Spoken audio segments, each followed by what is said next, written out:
आज civic centre पे आए हैं आप, किस मांगों को लेके आए हैं? हड़ताल, काम बंद हड़ताल चल रहा है एमसीडी में। देखिए, जैसा कि आप जानते हैं कई दिनों से दिल्ली में काम बंद हड़ताल है और तमाम एमसीडी के जितने विभाग हैं, चाहे पैरामेडिकल स्टाफ हो, डैम्स विभाग हो, वेटरनरी विभाग हो, एजुकेशन डिपार्टमेंट हो या इंजीनियरिंग विभाग हो, तमाम कर्मचारी हड़ताल पर हैं। 4-4 माह से वेतन नहीं है। और मैं आपको एक बात बताना चाहता हूँ, डैम्स विभाग में 25-25 वर्ष हो गए निगम कर्मचारियों को आज तक पक्का नहीं किया गया, ना ही निगम कर्मचारियों को मेडिकल केस कर दिया गया।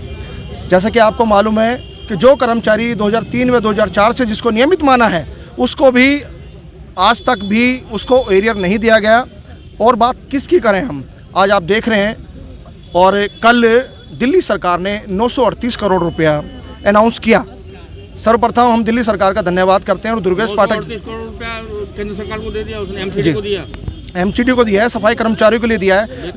लेकिन दिक्कत इस बात की आ रही है कि वो जो पैसा है ये तीनों मेयर या तीनों कमिश्नर किस ग्रांट में खर्च करते हैं, बल्कि मैं तो ये कहता हूँ वो पैसा सफाई कर्मचारियों के लिए आया, उनके एरियर के लिए आया, उनके नियमितीकरण के लिए आया, उसको केवल उसमें इस्तेमाल किया जाना चाहिए, ना कि किसी और फंडे में इस्तेमाल किया जाना चाहिए। सर, रोडों पे इस टाइम इतना गंदगी, हर जगह कूड़ा, इसके बारे में क्या कहेंगे? देखिए, पब्लिक के साथ हमारी पूरी सिंपैथी है, सद्भावना है, लेकिन कहीं ना कहीं जब हमारा परिवार परेशान है, हमारे बच्चे परेशान हैं और आज हमारा जो भविष्य और वर्तमान है दोनों अंधकार की ओर जा रहा है, तो कहीं ना कहीं तो झेलना पड़ेगा। क्योंकि आप जानते हैं, जिस कर्मचारी को 4-4 माह से वेतन ना मिले, वो कर्मचारी सड़क पर आएगा और उसको हड़ताल करनी पड़ेगी। आप सिविक सेंटर पे आए हुए हैं धरना प्रदर्शन करने, हर जोन के एमसीडी के लोग आए हुए हैं, क्या कहेंगे इसके बारे में? किससे मांग कर रहे हैं आप? देखिए, हमारी मांग तो केंद्र सरकार से है और उसकी वजह यह है क्योंकि तीनों कॉरपोरेशन में भारतीय जनता पार्टी की सरकार है, तीनों मेयर भारतीय जनता पार्टी के हैं, तीनों standing committee chairman Bharatiya Janata party के, तीनों नेता सदन भारतीय जनता पार्टी के हैं। तो हमारी डिमांड्स भी भारतीय जनता पार्टी से है और केंद्र में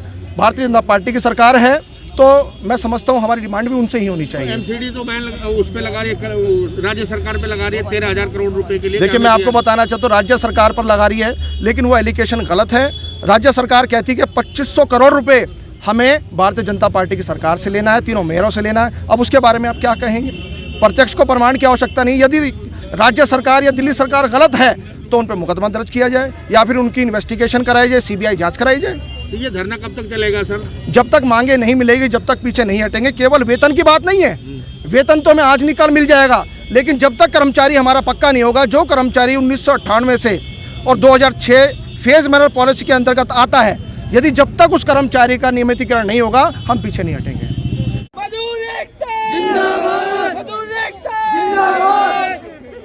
वेतन नहीं मिलेगा जब तक काम नहीं करेंगे, वेतन नहीं मिलेगा जब तक काम नहीं करेंगे, वेतन नहीं मिलेगा जब तक काम नहीं करेंगे, वेतन नहीं मिलेगा जब तक काम नहीं करेंगे, वेतन नहीं मिलेगा जब तक काम नहीं करेंगे, वेतन नहीं मिलेगा जब तक काम नहीं करेंगे, वेतन नहीं मिलेगा जब तक काम नहीं करेंगे।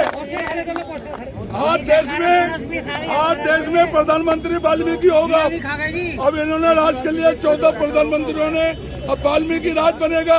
ये सफाई का नौकरी देंगे तो पूरी बहुमत से लड़ेंगे सरकार से। ये बात जिंदाबाद जिंदाबाद जिंदाबाद।